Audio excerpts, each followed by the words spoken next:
If you haven't already, please go ahead and click on the subscribe button, and while you're at it, click on that little bell too.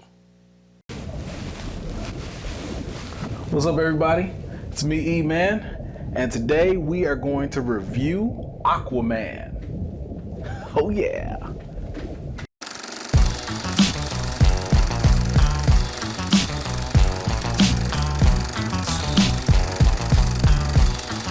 Okay, let's start off with a quick intro. Arthur Curry is put in a difficult situation where he has to fight for peace as his stepbrother is ready to wage all-out war on the surface world. Okay, enough of that, let's get right into the good. The good.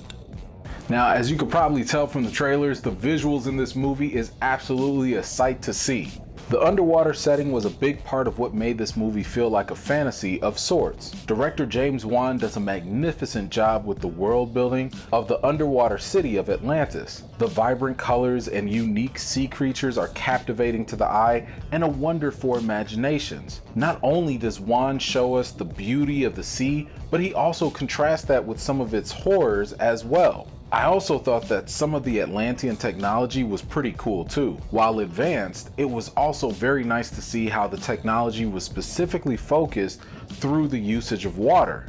Now, part of what makes the visuals in this movie work is the amazing cinematography that was used. If you're familiar with Wan's work in other movies, then you'll know that he tries to always give you a fresh and different perspective to a scene. I love how James Wan was able to tell some of the story via flashbacks by using pretty effective transitional shots throughout the film. Another example of the great camera work can be found in the action scenes. We have what appears to be an overhead 360-degree camera shot all in one take during some of the fighting scenes. I thought that took the fighting scenes to a whole nother level and dramatically increased the intensity and suspense during the scene. One thing that I did like about the writing in this movie was that it didn't let certain themes slide.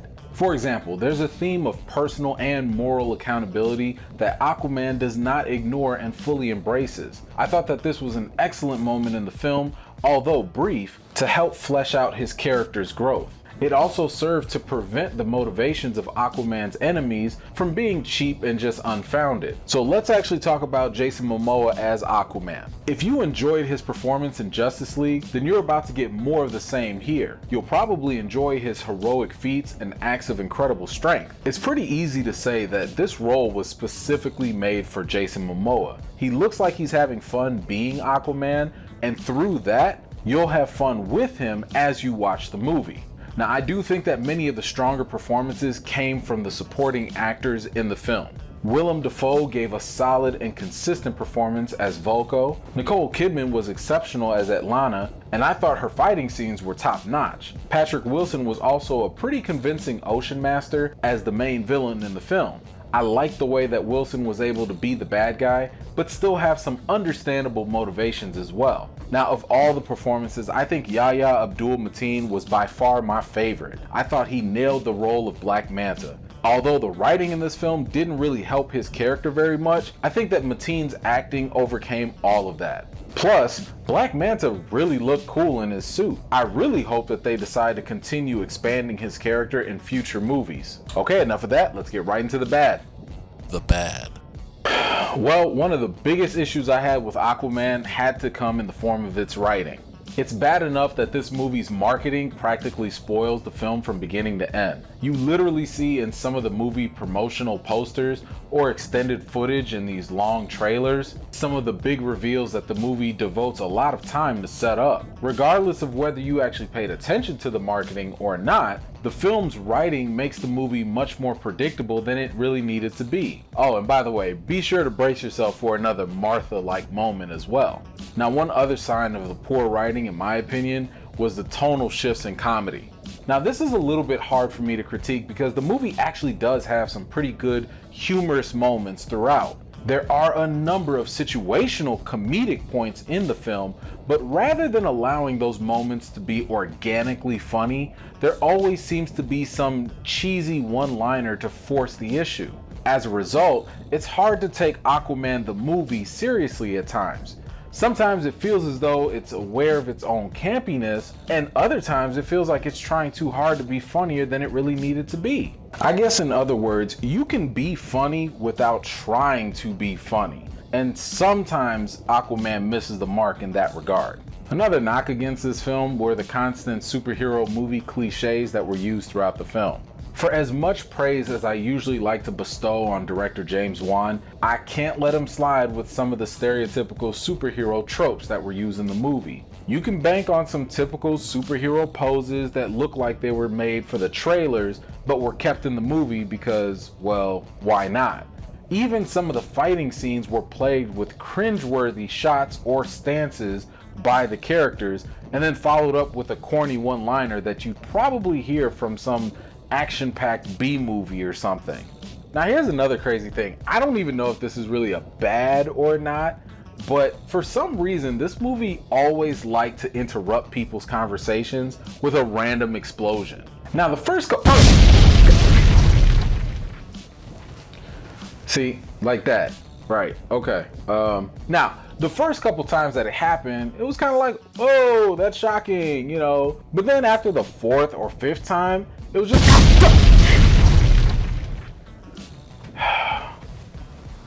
After the fourth or fifth time, it just got kind of ridiculous due to the constant repetitions.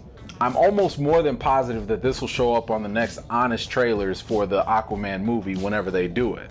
Finally, even though this role was specifically made for Jason Mamoa, I don't think that it did him any favors in the acting department. This is not to say that Momoa is a terrible actor. I do believe that he's got very strong and positive abilities in some roles. I just don't think that he has as much range as an actor. So my issue in this film with his acting came in the form of the comedic breaks in dialogue.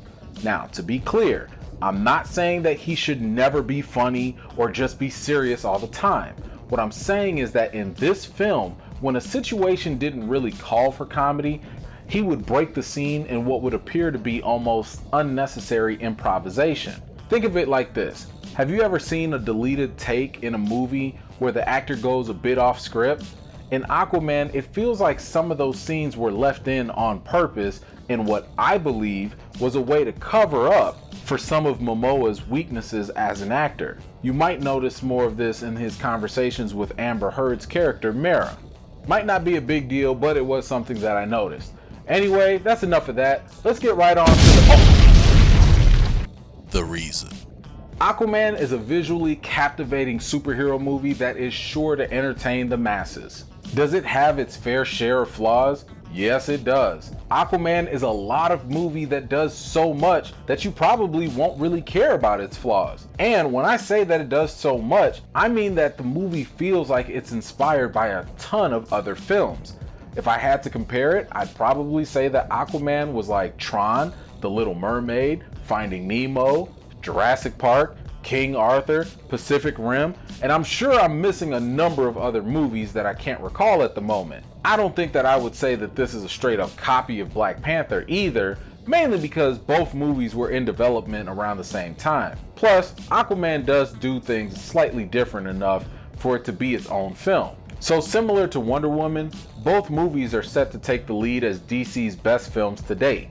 In my opinion, I do think that Aquaman does kind of edge out Wonder Woman simply because it just offers us way more when it comes to the world building and the special effects. It also doesn't fall completely apart in the third act the way Wonder Woman did. So Aquaman ends up becoming DC's best movie by default, mainly because it just makes less mistakes.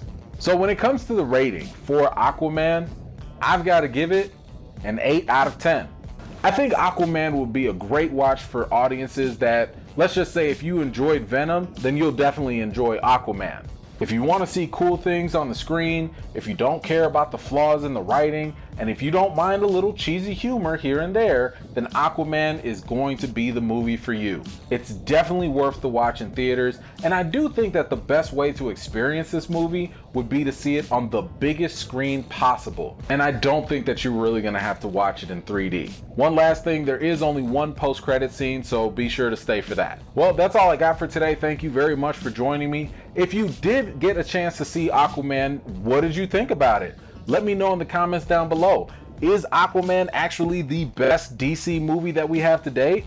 Let me know, where does Aquaman rank in your rankings for all the DC movies? By the way, if you enjoyed this review, please feel free to share it with your friends. If you're new to my channel, please don't forget to subscribe and give this video a thumbs up if you enjoyed it. I've got more videos and reviews to do for you all, and until next time, I'll see you guys later.